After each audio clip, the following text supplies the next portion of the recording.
আজ বানাবো আমি আম লস্যি। আরে এখন পাকা আমের সিজন বলে কথা, তাই ভাবলাম আম লস্যি বানানো যাক। আর এই যা গরম পড়েছে তাতে এটা খেলে হয়তো পেট আর মন দুটোই ঠান্ডা থাকবে। সবাই যেমন আমটাকে স্টাইল দিয়ে কাটে, আমিও ভাবলাম আমিও একটু ট্রাই করে দেখি।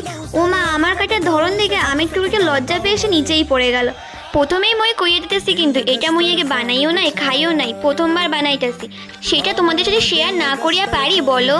আমি কিন্তু ইউটিউবের ভিডিও দেখে তারপরেই বানাচ্ছি। ওখানে যেমন দেখিয়েছিল আমের মধ্যে চিনি দিতে হবে, তারপর টক দই দিয়ে মিক্সারের মধ্যে ভালো করে মিক্স করে নিতে হবে, তারপরেই তৈরি হয়ে গেল ঠান্ডা ঠান্ডা লস্যি। কিন্তু আমার তো এটা কি হয়ে গেল, লস্যির জায়গা থেকে অন্য কিছু হয়ে গেছে। এটা মনে হয় ফ্রিজের মধ্যে ঘন্টাখানেক রাখলে আইসক্রিম তৈরি হয়ে যাবে।